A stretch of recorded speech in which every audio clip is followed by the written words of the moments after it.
dans ce numéro de votre émission Instant Santé. Aujourd'hui, on parle de l'insuffisance veineuse des membres inférieurs.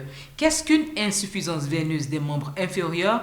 Comment soigne-t-on cette pathologie? Les réponses, vous les aurez avec notre cardiologue Diatéman Salim juste après ceci.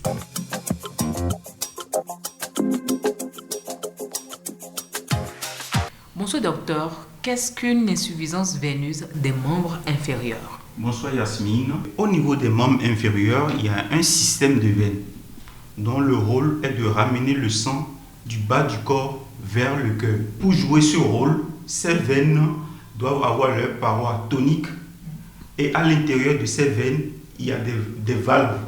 C'est comme des petites portes qui s'ouvrent pour ne laisser passer le sang que dans une seule direction, c'est-à-dire du bas du corps vers le cœur. Et comme vous pouvez le voir sur cette image, voilà ces valvules, ces portes qui s'ouvrent et le sang remonte de proche en proche jusqu'au niveau du cœur. Et chaque fois que le sang dépasse ces portes, les portes se ferment immédiatement. Et donc, lorsque ces portes ne se ferment plus correctement, parce que la veine est dilatée ou que ces valvules sont malades, lorsque le sang remonte, une partie plus ou moins importante du sang revient vers le bas. Donc il y a une fuite. Et c'est cette fuite, c'est-à-dire cette incapacité des veines à remonter complètement le sang vers le cœur qu'on appelle une insuffisance veineuse.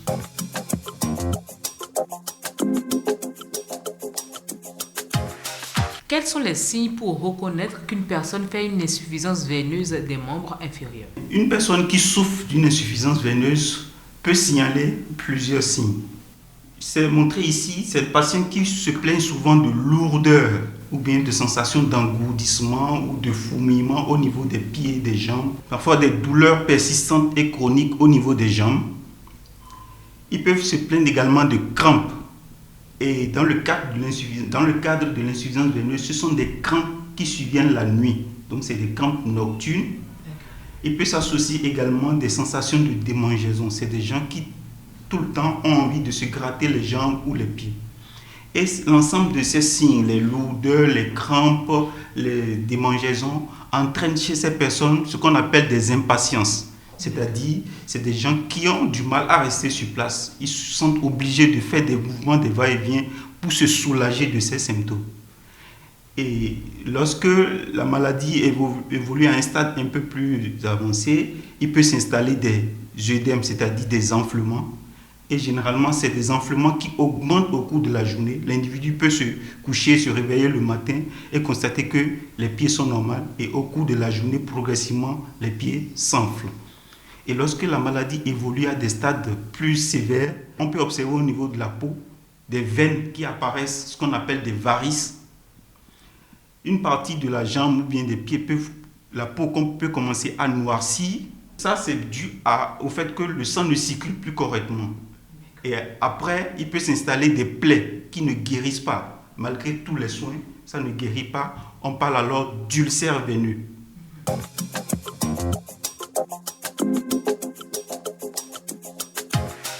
Quel est le traitement pour soigner une insuffisance veineuse des membres inférieurs?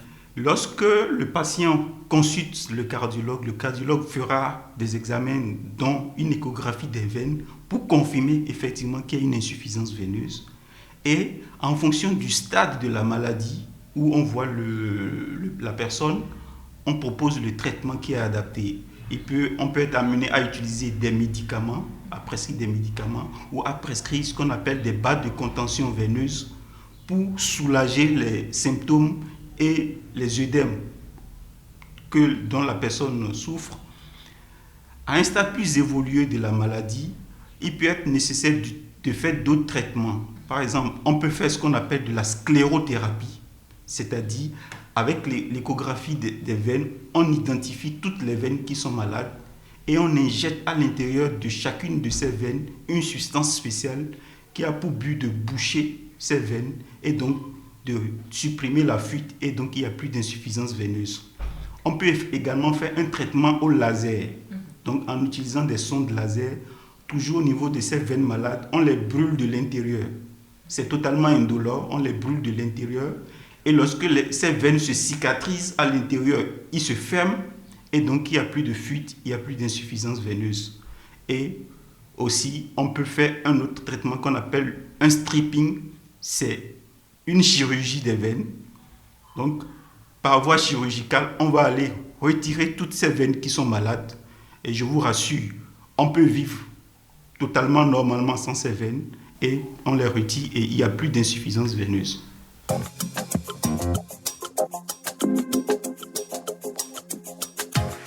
Quelques conseils préventifs pour éviter à nos téléspectateurs de faire une insuffisance veineuse.